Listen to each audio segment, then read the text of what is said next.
bird feeder, and just didn't take. There's still a little bit too much frost on the ground. It is now April 16th, 2013. Oh boy, it was the 15th ever a day. Now, yesterday I was a little flustered up trying to keep concentrated on how to make the video of all the events that took place, and a lot of things happen that are just not in the mainstream media, and then some of it's in the mainstream media, but there's really smokescreen. I'm going to go back to World War II here. Okay, so there's a village, okay, and they see this enemy tank coming towards the village. Now, they can see the clear and present danger of this tank.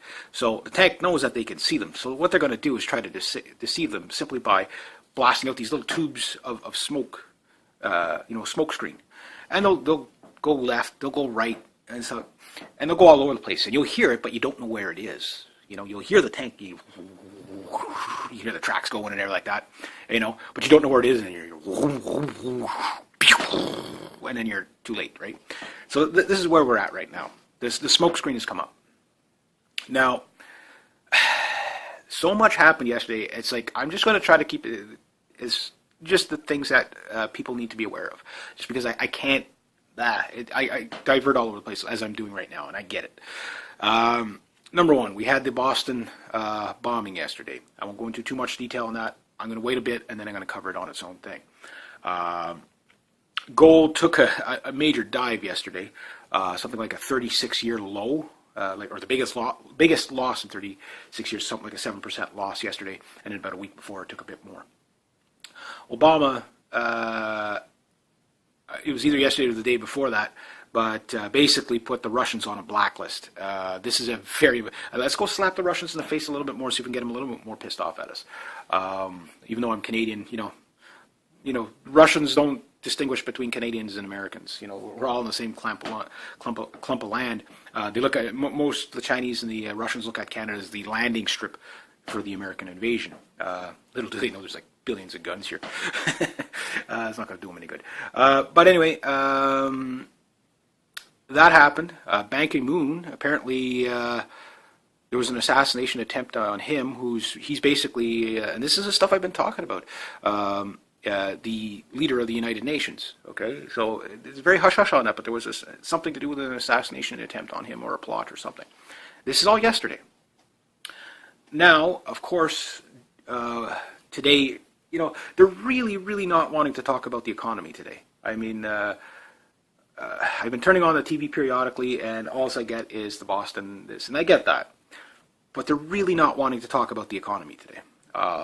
I guess this is where the tank is approaching the village and just fires out the smoke screen, because it. If my hunch is correct, I think the economy just collapsed yesterday. Gold, silver, oil, everything is just in a long bad of a situation. Now, some things seem to have bounced back today. We'll see what happens. But the explanation does not explain what really happened, because things to consider. With all the things going on in North Korea, again, that's probably a smoke screen of some sort. And China now has motive big time for this, because their economy is tanking as well, and their economy is completely joined to the American economy. They own 10% of the debt, so whatever happens in the States happens in China, and China is now, their so-called blistering economic growth is coming to a halt. Why? Well, when you have between 8 and 23% unemployment in the States, depending on who you believe, I think it's probably closer to the 23% of your, people don't buy things, and if your country is completely and solely dependent on exports, well, it's going to affect you. So they're having economic problems. The whole world is having economic problems. It's just a lot of people think that there's a way out of it, and there isn't. Or was there? And is there still? Well, things to consider. Gold took a dive yesterday for a reason, not because the American dollar got stronger. That's because if the American dollar got stronger, my question is, how do you get your dollar stronger when they're printing all that money? And a lot of people don't, you need to research what the banking system is doing, because every country in the world, even Canada, we're not doing it as bad as they're doing it in the States, but we're still doing the same thing. It doesn't matter if you're driving at the cliff at 40 miles an hour or 400 miles an hour, you're still heading in the same direction. You know what I'm saying? And when you get to the end, same thing happens. So Canadian dollar took a bit of a plunge. It rebounded a little bit today, but gold and silver is a real issue, and oil. The oil is the one that's going to lead us to a thermonuclear exchange, because there's a lot more behind the scenes there. Why the oil went down? The dollar went up The American dollar went up as, oh, look, there, see, the economy's recovering, but there's no jobs. There's lots of government contracts, but there's no jobs, there's no wealth. Anything that's done by the government is not creating product. It doesn't create product. Government's great at making jobs, but not creating wealth. And because of that, that's where the real problem is. So they can say, oh yeah, there was job growth, but it's all military spending projects. It's all that stuff. Sure, they designed a new, doodader for the intergalactic mega blaster for their military, sure. But it's not product, it's debt. Again, you got to look at government like welfare recipients. That's exactly what they are. And anything that's subsidized is it's a pay me now, pay me later system. So their dollar goes up artificially, And Japan is deflating its dollar, using the same tactics that the Americans are doing. But Japan's in a little, it's a currency war it's all about China. It's always going to be about China knocking China off its rocker. This is what's going to lead us to a war. But the gold, let's talk about the gold. Next to all the bizarre things that happened yesterday, the gold is the big one. Gold and silver. The thing you have to understand is that the gold, everybody wants. Germany wants their gold back. Texas has asked for its share of its gold back. You have to understand the Federal Reserve in the States is not a private bank or a public bank. It's a private bank. It's not owned by the people. They have no control over it. It's not the government. It's not federal. It's not federal. Hence the clever name, but and most people never look into that stuff. So it gets worse because all these people want their gold back. All these countries are asking for their gold back, and basically, it's a run on the gold and silver is what's happening. If you don't have your gold and silver by now, you're probably going to have a hard time getting it. And if you haven't taken procurement of your gold physically, it's not safe. It is not safe. I mean, when the big alarm should have been when last year. Well, there's been a lot of big alarms. I mean, the sirens are deafening right now. But the Queen went and looked at her gold reserve just to see if it was there. Last year. Mid last year. She hadn't done that in years. It's like, oh yeah, we trust you, but we're just going to come and have a visit anyway. So that's like, number one. And then what's going on in Europe, everybody knows Europe is sunk. Yes, the band kept playing while the Titanic went down, but the ship still went down, you know what I mean? Denial doesn't make it any, you got to be able to accept the reality that the economies are tanking. Doesn't matter if they rig the game a million different ways. The bottom line is what they're trying to do is discourage the investors in the gold from trying to get their gold. So what's the motive behind this? Well, I don't have proof of this, but I'm probably pretty sure they probably don't have the gold to back up all the slips. You can either take physical procurement of your gold, or you could pay somebody to take care of the gold, and you just take a slip like an IOU saying, okay, when I want my gold, I'll bring in this slip. Problem is they sold more gold slips than they have to back it up. And there's I forget the proper term for that, but it's basically like an IOU. As the future gold comes out of the ground, it will be replenished and your name will go on the gold bar. But think about it like this. You have a farmer who has a cow. A guy walks up and says, I'd like to buy that cow when the meat from that cow when you slaughter it. He says, yeah, I'll sell it to you. So he sells him that, gives him an IOU. He says, as soon as I kill the cow, you can have that. The other guy walks up and says, yeah, I'd like to have that cow too. Yeah, okay, well, I'll give you an IOU because, he's, one of his cows is going to have a calf any day now, and then by the time they come to get the meat, everybody will get their meat. So he does this to about 4 or 5 people, and all of a sudden something happens and the calf isn't born, the calves aren't born, and he can now no longer supply the amount of meat that has been sold. Okay? He has procurement of the resource, but everybody else has those IOUs. So when they come in saying, hey, you know what, okay, I want my share that I paid for, substitute the cow for a gold bar where there's several claims on that gold bar. That's probably what's going to happen. And oh yes, the assassination attempts that are coming down, not attempts, they're not going to be attempts, they're going to be just outright. Well, Cyprus, I mean, hey, you steal from the KGB, they're going to find you. You know what I mean? That's pretty bold. I mean, you have to understand it's a power struggle. And I don't get it why these people are like this. They don't need to be. Oh, so they got all the money. They don't, and even all the power, but what power do they really have? Just to make people miserable. So what's going to end up happening, if you're wondering why this is moving, I'm sitting in a rocking chair. Yeah. Yeah, everybody wants their gold back. Texas wants its gold back. A whole bunch of other states are asking for their gold back. You have secession looming. still, you have all these countries asking for their gold back. So because gold keeps going up and up and up. So why is gold going up in the first place? Well, Well, it's because the dollar, they're printing too much money. The more money they print, gold doesn't, this is the thing that people who get it. They know gold doesn't go up or down. It just holds value. It's a solid asset. It doesn't go up or down. It's the money goes up and down. Okay? And that's what's happening. So you'd think, okay, well, if gold dropped that much, that means the dollar's getting stronger.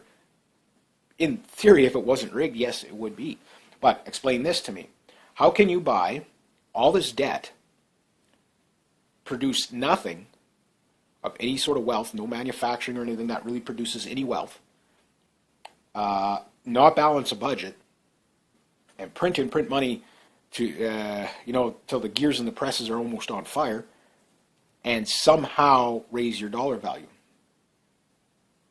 Something's rigged. So the truth will come out. I think it's like in the 1930s. We're going to see that big spike and then bang, super crash. That's what I think is going to happen. That, and in 2008, you have to understand that, the crash was diverted to Europe. Okay? It was diverted to Europe. And the Europeans, they're going to have to print their own money, individual countries. Because if you can't, this one world currency is not going to work. It's another Ponzi. It doesn't matter if you replace the old Ponzi scheme with a new Ponzi scheme. It's a Ponzi scheme. And if just go research that, because again, there's so many different dots to connect here. But the big one is it's a run on the gold. Now Cyprus, okay, here in Canada, they in the 2013 job action plan in the budget,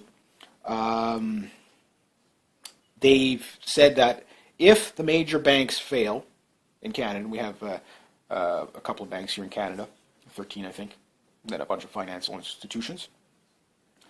If they fail, they can do like they did in Cyprus and just take money out of your account. Okay, Cyprus, that was the test run. That's the global model now, because it didn't work in 2008 where they just did austerity. There was just too much upheaval. So they need to be able to do it now. And the problem is they think they can get away with it because the people in Cyprus didn't put up that much of a fight. No, they're just going to all start working under the table, and you're going to see that globally, where everybody just works under the table so that the government doesn't get its taxes. They're going to starve the system is what they're going to do, which is good. It's too big for its boots. But the real terrifying thing is what is this really about? Well, what I think it's going to come down to is like in 1933, gold confiscation. Now, it'll probably start in the States. Then you're already seeing it in Europe as, they're selling off land, they're selling off islands, they're selling, Greece is not doing that well at all. They're, it's like, okay, well, our country's completely, they're going to sell off the assets. And they're going to seize everybody else's gold and stuff. They're going to make a run on the banks, because people are making the run on the gold. They're going to make a run on the banks. You can't make a run on the banks anymore because the laws have skewed it through just taking it out of your bank whenever they deem so. And of course, I'm running a little over time here, but that's what I think that's a precursor to, is gold and silver confiscation. They're going to steal everything. Now, not a single banker went to jail for the 2008 crash. But I do believe on this crash, it's going to be a global felt economic crash. The only alternative is war, like the smoke screen from the tank going into the village so that people don't see the actual danger. What it's going to be is a global war, and there'll probably be a thermonuclear exchange. Now, on top of that, what you're probably going to start seeing in the next few weeks is probably a lot of dead politicians and bankers, because they're beyond the law. So because they're beyond the law, if the law ain't going to protect you, what are people going to do? I'm not making any threats, but just watch for it. Anyway, so I think the economy just collapsed. Sorry, just came in from outside there, trying to reinstall the bird feeder, and it just didn't take. There's still a little bit too much frost on the ground. It is now April 16th, 2013. Oh boy, it was the 15th ever a day. Now, yesterday I was a little flustered up trying to keep concentrated on how to make the video of all the events that took place, and a lot of things happen that are just not in the mainstream media, and then some of it's in the mainstream media, but there's really smoke screen. I'm going to go back to World War II here. Okay, so there's a village, okay, and they see this enemy tank coming towards the village. Now, they can see the clear and present danger of this tank. So the tank knows that they can see them. So what they're going to do is try to deceive them simply by blasting out these little tubes of smoke, smoke screen. And they'll go left, they'll go right, and so and they'll go all over the place, and you'll hear it, but you don't know where it is. You'll hear the tank, you hear the tracks going in there like that, but you don't know where it is, and and then you're too late, right? So this is where we're at right now. The smoke screen has come up. Now, so much happened yesterday. It's like I'm just going to try to keep it as just the things that people need to be aware of. Just because I can't, I divert all over the place as I'm doing right now, and I get it. Number one, we had the Boston bombing yesterday. I won't go into too much detail on that. I'm going to wait a bit, and then I'm going to cover it on its own thing. Gold took a major dive yesterday, something like a 36-year low, or the biggest loss in 36 years, something like a 7% loss yesterday, and then about a week before it took a bit more. Obama, it was either yesterday or the day before that, but basically put the Russians on a blacklist. This is a very... let's go slap the Russians in the face a little bit more, so we can get them a little bit more pissed off at us. Even though I'm Canadian, Russians don't distinguish between Canadians and Americans. We're all in the same clump of